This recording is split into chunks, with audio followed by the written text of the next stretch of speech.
ये कहानी है 1938 की। कैरली नाम के एक आदमी की, हंगेरियन आर्मी में, और वो उस कंट्री का बेस्ट पिस्टल शूटर था।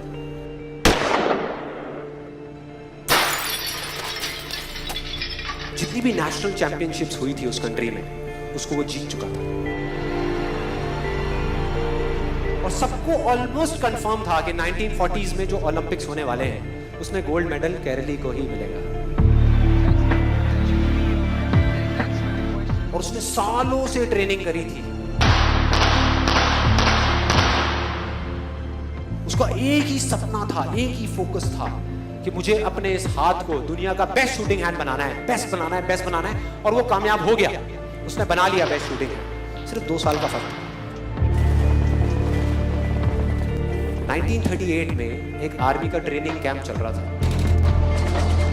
क्योंकि वो आर्मी में था तो एक एक्सीडेंट हो गया। उसके उसी हाथ में जिससे उसने गोल्ड मेडल जीतना था, उसमें एक हैंड ग्रेनेड फट गया और वो हाथ चला गया। जो उसका सपना था, जो फोकस था, सब खत्म।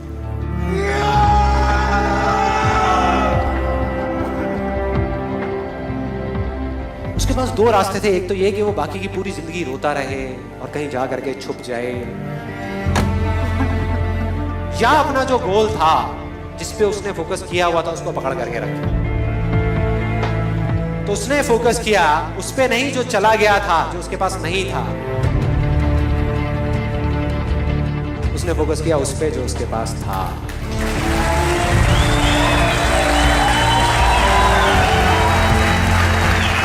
जो उसके पास था।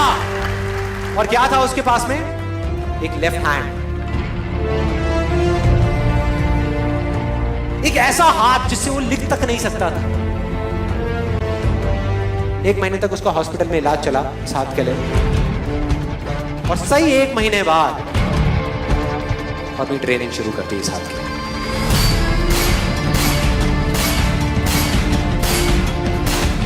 ट्रेनिंग के 1 साल बाद, मतलब कि 1939 में वो वापस आया।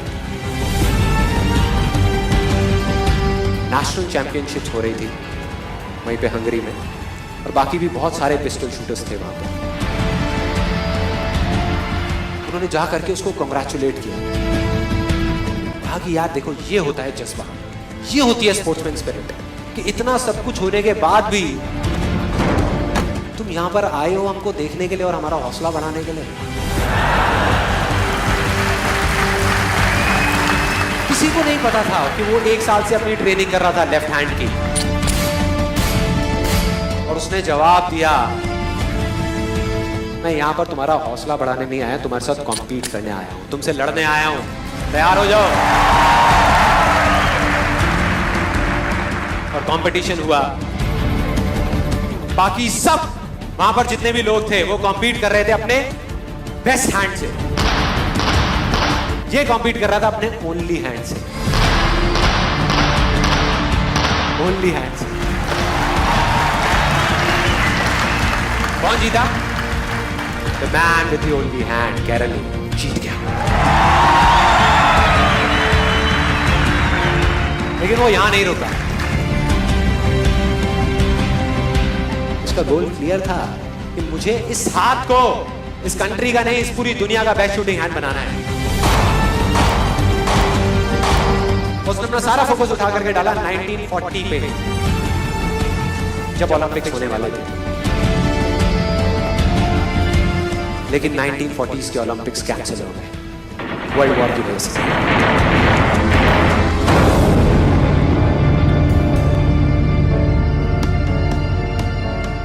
उसने अपना सारा फोकस उठा करके कहां डाल दिया? 1944 में जो ओलंपिक्स होने वाले थे उसके ऊपर। और 1944 में जो ओलंपिक्स होने वाले थे वो भी कैंसिल हो गए वर्ल्ड वॉर की वजह से। फिर से कैंसिल।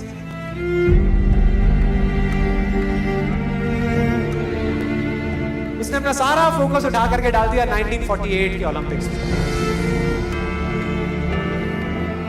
1938 में उसकी एज थी 28 साल।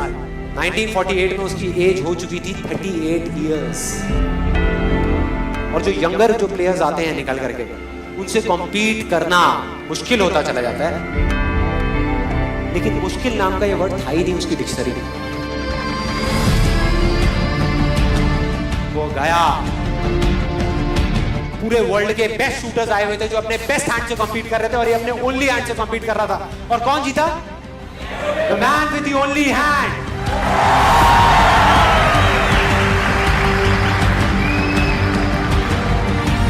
लेकिन वो तब भी नहीं रुका। 1952 ओलंपिक्स, दोबारा कॉम्पीट किया उसने, और इस बार गोल्ड मेडल कौन जीता?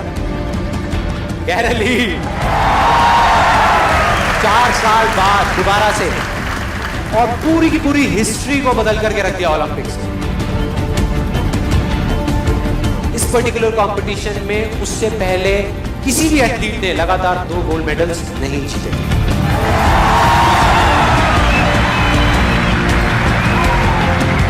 अब किसी भी लूजर के पास चले जाओ, उसके पास लिस्ट होगी बहानों की कि मैं इस वजह से फेल हुआ अपनी लाइफ में, इस वजह से मैं कुछ नहीं कर पाया। बहुत लंबी लिस्ट है।